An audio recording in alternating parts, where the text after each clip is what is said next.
Diana Rossini was on with Colin Cowherd, and she lent some real validity to the Harbaugh conversation. Are you hearing his name, Diana, being bandied about when you talk to people? Absolutely. Ever since Jim left the NFL, his name is always in the mix, but it certainly has heated up a lot more over the last week or so. So let's just start with Carolina, right? You mentioned David Tepper makes that firing this last week with Frank Reich now out. If you remember, Tepper and Harbaugh had conversations last year, right? It obviously didn't pan out, but this was something that they discussed. So that's a name that I'm hearing again. The Chicago Bears are another organization I have heard has had some conversations about that, depending on what decision they make with this coaching staff that is in place, and of course what they do with that quarterback situation. But Jim is certainly a name that is respected in league circles in the NFL. Ownership is definitely obviously very interested in what he could bring back to the NFL. So I certainly think this is going to just continue as we get closer to the end of the NFL regular season, when ownership can start beginning that process of the coach search. So she says that the Bears have had conversations about Jim Harbaugh. I would hope so. Yeah. Right? Right. You've got to consider it. It would be crazy exciting if it happened. It would be must-see TV. I think I personally would prefer the still in the NFL coach. I heard Dan and Lawrence talking about it, and they were raving, praising him for what he did in San Francisco with Kaepernick, which is understandable. Their offensive coordinator was Greg Roman. You know, so that was part of the success of how that worked. And that's not a knock on Harbaugh. He did have the flexibility to do it, and he has won everywhere that he's gone, and he's a very, very accomplished head coach. I would be excited about it, but I personally would rather take the guy who's currently in the NFL. But does that move the needle for you that the Bears have had conversations about Harbaugh? No. Doing due diligence in general, it makes all the sense in the world. Now, for you, because I feel like the last time we talked about Harbaugh, you had more trepidation or hesitation about that idea because he'd been out of the league for about a decade, but you feel like you're kind of coming around on it a little bit at this point? I mean, listen, if they fire Matt Eberflus and Luke Getsy and hire an offensive coach who's won everywhere, I can't hate it. Okay. Or else, like, when will I ever be happy? you know what I mean? Like, if they trade all these first-round picks they have for Sean McVay or Kyle Shanahan or something like that. Mike McDaniel. Right. Exactly. So, like, would it be my first choice? No. I don't. I think there is the risk of the combustible personality and the being out of the league for as long as he's been out of the league. I do think that those are valid things. It would not be my first choice, but it would be exciting. Is how I am coming around to it. Basically, I also don't think it's going to happen. Just my hunch tells me, man, Stephen Ross is a huge Michigan booster.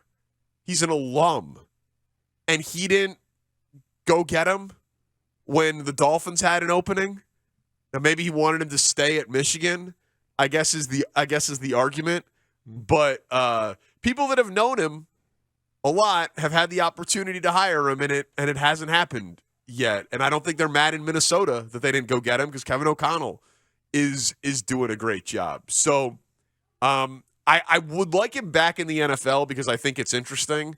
My first choice would actually not be the Bears, and I know that puts me in a huge minority of Bears fans, but it would be wildly entertaining. So it's not like I would hate the move. Yeah, I mean, he would likely win because he has won everywhere that he's been as a coach. And so the idea of the Bears bringing in a coach who is a proven winner at every stop, that's a good thing. Now, of course, John Fox had done a lot of winning and had led two different organizations to Super Bowl appearances before he got here as well. But this doesn't feel to me like Jim Harbaugh's on the back nine, on his last legs as an NFL coach, as turned out to be the case with John Fox. Certainly doesn't feel like Tony La Russa, where, he's away from the game for a decade or whatever it was, and then the Sox bringing him back in. Jim Harbaugh's still actively coaching at an extremely high level. He is still very connected in the National Football League, was there as a player and a coach for an extended period of time. So, yeah, being away from the league for about a decade as a head coach, to me, that's not a disqualifying factor because the NFL has been so much of his life, and his brother still coaches it, and he coached the team to the Super Bowl, and there's plenty of evidence that he will still continue to have success. And your point that I mentioned to you whenever it was we were talking about this a little while ago, that his malleability at quarterback, where he has coached he has coached Andrew Luck, not even the Andrew Luck type. He has coached Andrew Luck collegiately to success. He has coached Colin Kaepernick and Alex Smith in the NFL to success. And now back in college, he's had multiple styles of quarterbacks because for him, the offense will always lead with the ground attack anyway. So even though Jim Harbaugh played quarterback, he's not one of these guys that wants to bring a volume passing attack to the NFL. So now I like him less. Well, that's what he's going to bring. He's going to bring a team that wants to run the football. They're going to dominate the line of scrimmage. He's going to be very odd in the way he addresses the media. And at some point, some of the folks in the front office may bristle at him wherever he is. But I think that. What about that part? Like, because I would be out if he wants personnel final say. Mm-hmm. He has not earned that. No one has earned that. I think that is too tough of a job. Yeah. At this stage of the NFL, and there've been a lot of opportunities. So I could see David Tepper being crazy and desperate enough to give him that in Carolina. I don't want that in Chicago. Right.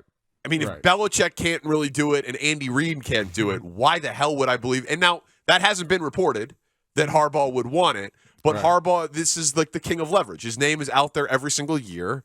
And he is considered this great coach. If it came out that he wanted to pick his GM or he wanted final say on personnel matters or something like that, that would be a disqualifying thing for me. I think Jim Harbaugh still at this point, I've been saying it for a while now, because he's still in his late 50s or whatever. I believe he'll end up back in the NFL at some point.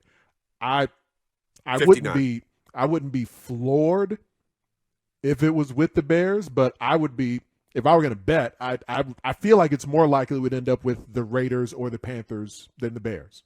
I think he'll end up back in the NFL. See, that's interesting to me, because if I'm him, kind of like Sean Payton, like Sean Payton went because he believed in Russell Wilson. Now, the Walmart money certainly helped, but the money's going to be available in basically anywhere that these guys go. Right. You think Harbaugh goes to a place that doesn't have a surefire quarterback attached to it? I think Harbaugh, he believes extensively in the current quarterback he has. So, he's not going to get a chance. Well, it depends. He could get a chance to draft a J.J. McCarthy because he's not going to be the number one pick. But if he thinks he could draft J.J. somewhere in the top 10, if that's where the Panthers or the Raiders end up somewhere, somehow, some other squad who's going to have a chance to get a QB. I think Harbaugh could get behind a rookie QB who could be nurtured by a veteran. So no, I don't think he would feel like he needs to go with some guy who's a proven Pro Bowl caliber or beyond level QB. I think he believes enough in himself and in what he can build as a culture and what he's been able to do in the past with the level of quarterbacks that maybe other folks don't recognize that there's some special traits there. So I think for Sean Payton, it doesn't surprise me that that's what he wants, because he was able to win with a Hall of Fame quarterback, and that's what he knew. Jim Harbaugh's won a bunch of places without having a Hall of Fame quarterback, or at least somebody who went into it with Hall of Fame caliber credentials already. So I don't think he would view that as something that was a definitive thing he had to have.